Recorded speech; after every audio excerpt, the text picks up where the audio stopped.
شیخ مجیب الرحمان کو خاندان سمیت کیوں قتل کیا گیا؟ قتل میں فوجیوں کے علاوہ اور کون شامل تھا؟ دو بیٹیاں کیسے زندہ بچ گئیں؟ 7 مارچ 1971 کو ڈھاکہ کا ریس کورس گراؤنڈ لوگوں سے کھچا کھچ بھرا ہوا تھا۔ تقریباً 10 لاکھ افراد اپنے ہاتھوں میں بانس کی لاٹھیاں لیے ہوئے یہاں موجود تھے۔ لاٹھیاں لینے کا مقصد کسی ممکن حملے سے بچاؤ کی تیاری نہیں تھا، بلکہ یہ مذمت کا استعارہ تھا۔ مجمع کی طرف سے آزادی کے حق میں نعرے تھمنے کا نام نہیں لے رہے تھے، جبکہ اسی دوران ایک فوجی ہیلی کاپٹر جائزہ لینے کے لیے اوپر فضا میں محور پرواز تھا۔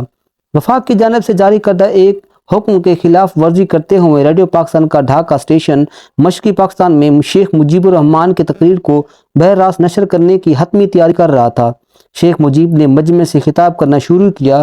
در حقیقت یہ محض ایک سیاسی تقریر نہیں تھی، بلکہ پاکستان میں فوجی حکمرانی کے خلاف ایک کھلا چیلنج تھا۔ بعد ازاں اسی تقریر کو برصغیر میں سیاسی رہنماؤں کی جانب سے کی جانے والی تقریروں میں بڑا مقام حاصل ہوا۔ اسی تقریر کے چند روز بعد پاکستان کے صدر یحییٰ خان اس مسئلے کا سیاسی حل تلاش کرنے ڈھاکہ پہنچ گئے۔ فوری طور پر ایسے اشارے مل رہے تھے کہ یحییٰ خان مشرقی پاکستان، جو کہ موجودہ بنگلہ دیش ہے، کہ عوام کے اقتدار کے حوالے کرنے کی مطالبے کو مسترد کرنے جا رہے ہیں۔ 23 مارچ کو جب شیخ مجیب الرحمان صدر یحییٰ سے بات کرنے صدر کی رہائش گاہ گئے تو ان کی گاڑی پر بنگلہ دیشی جھنڈا تھا۔ وہ یہ ظاہر کرنا چاہ رہے تھے کہ وہ ایک آزاد بنگالی ریاست کے رہنما بن گئے ہیں۔ 25 مارچ کی شام تک یہ خبریں پھیلنا شروع ہو گئیں کہ صدر یحییٰ خان اپنے وفد کے ہمراہ ڈھاکہ سے واپس پاکستان آ گئے ہیں، جس کے بعد رات کے 11:30 بجے آپریشن سرچ لائٹ شروع ہو چکا تھا۔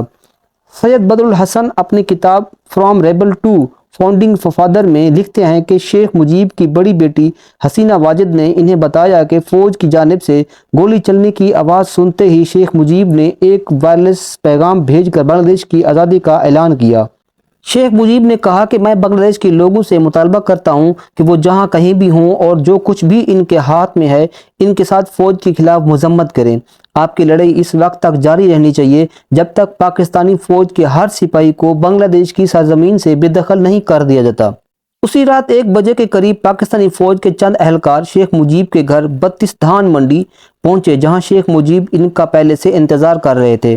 شیخ مجیب کے گھر کے گیٹ پر پہنچتے ہی فوجیوں نے گولیاں برسانا شروع کر دیں۔ ایک مقامی سیکیورٹی گارڈ جو دروازے پر سیکیورٹی کی دیکھ بھال کر رہا تھا کو بھی گولی لگی اور وہ موقع پر ہی دم توڑ گیا۔ ایک فوجی افسر نے لاؤڈ سپیکر پر اعلان کیا کہ شیخ مجیب ہتھیار ڈال دیں۔ تھوڑی دیر بعد شیخ مجیب نیچے آ گئے، جہاں سپاہیوں نے انہیں جیپ میں بٹھایا اور چلے گئے۔ شیخ مجیب کو گرفتار کرنے والی ٹیم کے انچارج نے وائرلیس پر پیغام بھیجا کہ پنجرے میں بڑا پرندہ چھوٹا پرندہ اڑ گیا۔ بدر الحسن لکھتے ہیں شیخ مجیب کو 3 دن تک چھاؤنی کے آدم جی کالج میں رکھا گیا اور پھر سخت سیکیورٹی میں مغربی پاکستان لے جایا گیا۔ پاکستان میں انہیں میاں والی جیل میں قید رکھا گیا۔ شیخ مجیب تقریباً 9 ماہ تک اسی جیل میں رہے۔ دسمبر 1971 میں ایک فوجی ٹریبیونل نے انہیں موت کی سزا سنائی۔ اسی دوران پاکستان کا اقتدار ذوالفقار علی بھٹو کے ہاتھ میں آ گیا، جن کے احکامات پر مجیب کو میاں والی جیل سے نکال کر راولپنڈی کے قریب ایک گیسٹ ہاؤس میں لے جایا گیا۔ گلدیپ نیئر اپنی سونا عمری بیونڈ دی لائنز میں لکھتے ہیں کہ مجیب نے مجھے بتایا کہ ایک دن اچانک بھٹو ان سے گیسٹ ہاؤس میں ملنے آئے۔ مجیب نے ان سے پوچھا آپ یہاں کیسے آئے؟ بھٹو نے جواب دیا میں پاکستان کا صدر ہوں، لیکن مجیب نے اس پر کہا کہ اس عہدے پر میرا حق ہے۔ اس پر بھٹو سیدھے اپنے پوائنٹ پر آ گئے اور پیشکش کی کہ اگر شیخ مجیب الرحمان راضی ہو جائے تو خارجہ امور، دفاع اور مواصلات کے محکمے مل کر چلائے جا سکتے ہیں۔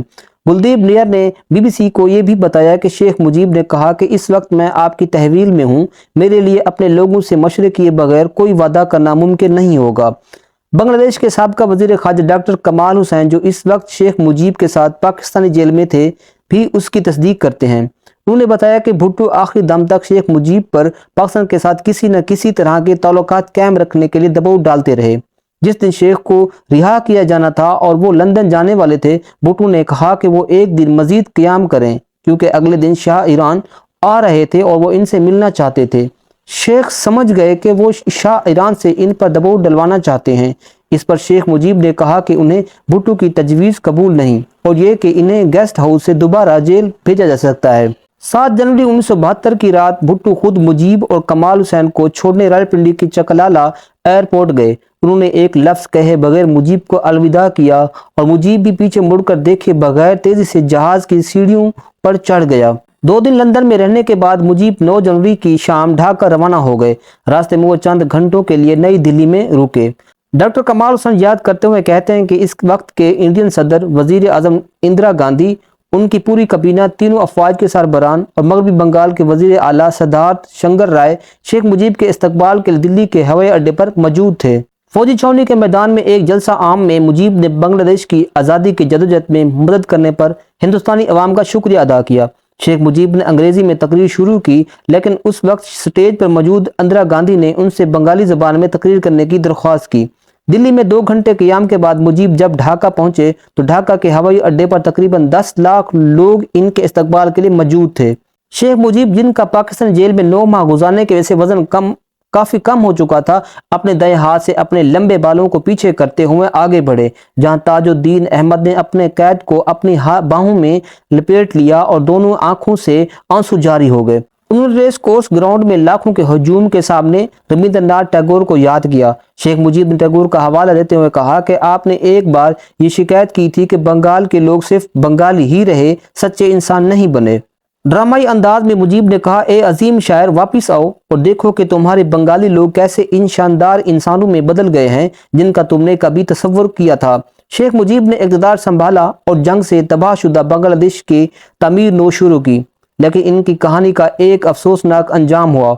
1975 तक मामलात इनके हाथ से निकलने लगे, करप्शन बढ़ने लगी और अकरबा परवरी को हवा मिलने लगी। अवाम में बेइत्मीनानी के साथ साथ बंगला फौज में भी बेइत्मीनानी बढ़ने लगी। 15 अगस्त 1975 की सुबह बांग्लादेशी फौज के कुछ जूनियर अफसरों ने शेख मुजीब की रिहाइशगाह पर हमला कर दिया। अपने घर के बाहर गोली चलने की आवाज़ सुनते ही शेख मुजीब ने बांग्लादेश की आर्मी चीफ जनरल शफीउल्लाह को फ़ोन मिलाया। बीबीसी से बात करते हुए जनरल शफीउल्लाह ने बताया था कि मुजीब बहुत गुस्से में थे। मुजीब ने जनरल शफी से कहा कि तुम्हारे सिपाहियों ने मेरे घर पर हमला किया है, इनको वापस आने का हुक्म दें। मैंने मुजीब से पूछा, क्या आप अपने घर से बाहर आ सकते हैं? यहाँ सीधा बदरुल हसन आर्मी चीफ के रवैये पर सवाल उठाते हैं। बीबीसी से बात करते हुए उनका कहना था कि आप अपने मुल्क के सदर से ऐसी बात कैसे कह सकते हैं? क्या आप सोच रहे हैं कि वो ऐसी सूरत हाल में घर से बाहर आ जाएं जब चारों तरफ से गोलियां चल रही हों? घर पर हमले के बाद शेख मुजीब बलई मंजिल से नीचे आने के लिए सीढ़ियां उतर रहे थे जब फौजी एहलकारों ने उन पर फायरिंग की। मुजीब मुंह के बल गिरे, उनका पसंदीदा पाइप अभी तक उनके हाथ में था और उसके बाद उस घर में मौत का रक्स शुरू हुआ। सबसे पहले बेगम मुजीब को गोली मारी गई, फिर उनके बेटे शेख जमाल की बारी आई। घर में मौजूद उनके दोनों बहुओं को भी नहीं बख्शा गया और यहाँ तक कि इनके सबसे छोटे बेटे 10 साल रसल मुजीब को मौत के घाट उतार दिया गया। इस पूरे घराने की सिर्फ 2 बेटियां ही जिंदा रहीं, क्योंकि इस वक्त वो घर में नहीं बल्कि जर्मनी में थीं। सबाश चक्रोती माजी में टाइम्स ऑफ इंडिया के दिल्ली में ब्यूरो चीफ रह चुके हैं। इन्होंने बीबीसी को बताया कि बांग्लादेश में हिंदुस्तान को इस वक्त के बानी कमिश्नर समरसीड उनके दोस्त थे और उन्होंने ही इन्हें बताया था कि इस दिन असल में शेख मुजीब के घर में क्या हुआ था। उन्होंने कहा कि जब ये लोग बांग्लादेशी फौज के एहलकार मुजीब के घर में दाखिल हुए तो वो कमरे से बाहर निकल आए। इन्हें लगा कि वो गलती से इनके घर में दाखिल हो गए हैं। इन्हें अंदाजा नहीं था कि वो इन्हें मारने आए हैं। उन्हें इनके अहल खाना को बेरहमी से मारा गया और बाद इनकी लाश एक फौजी ट्रक में डाल दी गई। 16 अगस्त की सुबह फौजियों ने तमाम लाशें इकट्ठी की और शेख मुजीब के अलावा बाकी सब मकतूल अहल खाना को बनानी कब्रिस्तान में एक बड़े गड्ढे में दफन कर दिया गया। मुजीब की मैयत को हेलीकॉप्टर के जरिए उनके आबाई गांव तगी पारा पहुंचाया गया। फौजियों ने इस मौके पर इनके गांव को घेरे में ले लिया ताकि लोग इनकी नमाज जनाजा में शिरकत ना कर सकें। फौजियों का असरार था कि मुजीब की मैयत को जल्द अज जल्द दफन किया जाए, लेकिन गांव के एक मौलाना इस बात पर बज़िद थे कि मैयत को गुस्ल दिए बगैर दफन नहीं किया जा सकता। बदरुल हसन लिखते हैं कि नहलाने के लिए साबन दस्तयाब नहीं था और आखिर में इनकी मैयत को कपड़े धोने वाले साबन से नहलाया गया और इन्हें मकामी कब्रिस्तान में अपने वालिद के पहलू में दफना दिया गया। इसी शाम जब बारिश शुरू हुई तो थमने का नाम नहीं ले रही थी। गांव के बुजुर्गों को ये कहते सुना गया कि शायद कुदरत भी इस बेदर्दी को बर्दाश्त ना कर सकी जिससे मुजीब को मारा गया, लेकिन इसे स्तम ज़रफ़ी कहा जाए या कुछ और, क्योंकि इसी शाम बांग्लादेश के बाबाए कौम के लिए आंसू बहाने वाले बहुत कम थे।